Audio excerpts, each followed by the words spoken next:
Yo, how's it going, guys? Thank you so much for clicking on this video.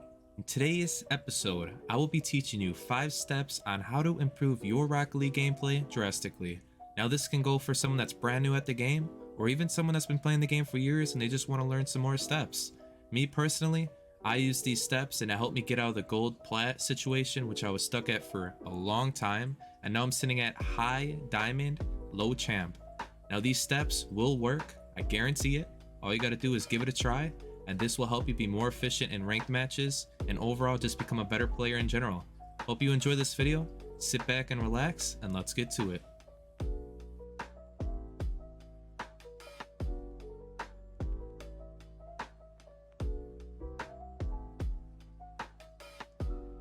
Alright, so coming in at number 5, we have rotation and positioning. The reason I bring up rotation and positioning is because I see a ton of lower ranks, and quite arguably some higher ranks as well, still not have the rotation learned. Not only does this mess up your teammates, but it also puts you in a bad position to be able to make a great read on the ball and keep the opposition from scoring. If you ever wonder why there's so many open net goals on lower ranked lobbies, it is specifically because of this. The biggest advice I can give on how to fix this is to learn the 1-2-3 rule. I know it may sound cliche, but there's some big meaning behind it. What I mean by the 1-2-3 rule is that whomever is going for the ball, their teammate should be in a position to not only make a read on the ball for a pass, but also be in a position to where they can be back to make a save if necessary. Whomever is going for the ball and is closest to it is considered number 1. Once they make their play on the ball and they have no reason to go for a second hit, they should rotate back, and the second man up, 2, should go up and make a possible play on the ball. If you are playing 3s, this is where the third number comes into play. The third number, which is the player that hasn't gone for the ball yet, will usually go and play off of number 2's hit. After number 2 has made a play on the ball and also has no reason to continue playing up, they should rotate all the way back and switch with number 1, who is now entering back into the play. This number sequence should continue based on where the ball lands on the field. What I mean by that is do not continue chasing the ball the whole time. Make sure to give your team space and make a read on what's going to happen next, which is where positioning comes into play. Positioning is key when it comes to teamwork and scoring. Be in a position where you can not only accept a pass from a teammate, but also make a read and get back to the defensive side if needed. If you are playing 2s or 3s and you see both your teammates up on the ball and there's no one back, that means you should be the one that plays back mid and stops any hit from coming into your side of the field. In the gameplay that's showing, you will notice how I'm always in a position to get back if necessary. I will have a further explanation on this if you guys would like it with some gameplay. There is a ton of videos on YouTube in which you can also learn positioning and rotation from YouTubers like Squishy, Garrett G, Justin. You guys could just search them up on YouTube and see a bunch of pro gameplay and kind of get an idea with it. I would go into further explanation, but like I said, video would kind of be too long and I do have some other tips that I do need to include. If you would like a further explanation video, I can do it. But that is the first tip that I can give you guys. Moving on to the next one. Alright, next up we have controller and camera settings. These settings play a huge part in your success on Rocket League. Not only will it make for being able to see the ball easier, but you can go for shots that you never thought possible before with a simple change of a few settings. This is majorly important for the new players just coming into the game, because I see a ton of you guys skipping over that very important part and just heading straight into matches. As you can see on the video that's playing, these are the settings that I use. Now, there are a lot of different preferences when it comes to camera settings, so I would recommend messing around with them and seeing what works best for you. If you would like to use my settings, by any means, you are more than welcome to. The other very important part I would like to mention is to mess around with your controller keybinds as well. The biggest change I would recommend is to switch your air roll from the default button to something that suits you best when going for your shots. Me personally, I'm on a PlayStation controller, so I use R1, and it has made a world of a difference for me while playing. Trust me, this is definitely something you would want to change. There are plenty of YouTubers like Squishy Muffins, Garrett G, Cronovi, and Justin that all have videos on their settings. Make sure to check them out because they are great pro players that deserve recognition. This is definitely a tip and something that you guys definitely do not want to skip, as it can change your gameplay drastically. Let's get on to the next one.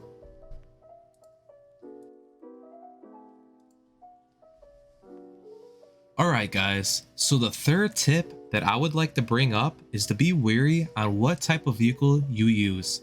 Have you ever sat and watched high-ranked players' gameplays? Have you ever wondered why almost everyone uses the same vehicles at higher ranks? There is a huge reason for that, and it is because many different cars have different hitboxes, and not only perform differently, but is easier to use in many situations.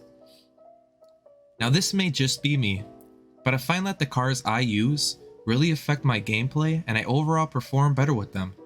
The first car that I would recommend anyone that's starting off the game, or a veteran as well, is to use the Octane. This is a fan favorite for a reason. Not only do you get great touches with this car, but it's great for dribbling the ball and going for some pretty neat aerials as well. I've been using this car for my existence on Rocket League and I couldn't be happier with it. There is a reason I have over 2,000 wins with this car. The next car I would really recommend is the Dominus. The Dominus is great as well, and it's very easy to use. The Dominus is my second most used vehicle, and I have gotten some amazing shots and gameplay with it. Great power shots and control make this car a very viable option to use. The other car I have recently been using a lot is the Fennec. Some may call this car overrated, but the more I use it, the more I realize why there's a huge following behind it. Not only does it look great, but it's also very good for powerful hits and performing some very cool shots as well. These cars may not have too many differences in the way they perform, but they are way better than using any other car in the game in my opinion. This may be opinion based, but give them a try and let me know how you perform with them. Like I said, there's a reason why you see a ton of pro players or higher ranked players in general kind of use the same cars. Give it a shot and let me know how you perform, guys. Moving on to the next one. Alright, so the second to last tip that I would recommend is to use training packs. This is probably one of the most important tools currently out there on the game, and it's a must for any player. You will notice many pro and high ranked players using training matches to warm up and get better at the game. This is a tool that everyone can and should use because it will help you get your mechanics to the next level. When I started playing this game, we did not have custom training matches like we currently do now in the game. It is a game changer and should definitely be something you use every time you hop on this game. There are many different training packs in which you could choose from, so mess around and go ahead and just hop into a bunch of them and start practicing. Do not get discouraged if you miss a lot, because at the end of the day, there is only one way you'll get better, and that is through trial and error. I still miss a ton on these training packs, but they have helped me elevate my game to that next level. These training packs showcase real game shots that could and will happen, and it's a great mental training tool to have. You will notice many of the shots in the training will happen in your matches, and when you master these training packs, you will not only start hitting the shots more freely, but you will notice everything getting easier as well. Do not skip this step because this is a tool everyone out there must at least try. In the gameplay, you will see me hitting some of these shots, and as a diamond player, this has helped me greatly and has made it to where I can hit these shots more often and consistently. Consistency is key in this game, and these training packs will set you off in the right direction. Make sure you enter these training packs as it will change your gameplay. Alright, so we made it to the last tip. The last tip that I would recommend everyone do is to watch YouTube videos from pro content creators. The one I currently watch that gives some very great advice that some of you may already be familiar with is the legend himself, Squishy Muffins. I find his videos to be very educational and relaxing at the same time, and I have learned a ton from watching him. Now of course, there are other YouTubers like Garrett, Musty, Chronovi, Justin, and much more, and you guys should be more than willing to watch them for some great gameplay and really tune in on how they play because it will teach you many tips on how to perform at a higher level. I remember watching a ton of their gameplay and it has helped me get from a very, very low rank to the rank that I'm currently at today, and I couldn't be happier. I really want to thank everyone that has watched this video, as I am a brand new content creator trying to find my groove at Rocket League. Thank you for stopping by, and if any of you would like to meet a great Rocket League community where we play matches together, rank up, make funny videos, and have a good time, then feel free to join our Discord server in the description, and we have a ton of future content we will be releasing, and I would love for you to be a part of it. Have a great one, and enjoy the rest of your day. See you later, guys.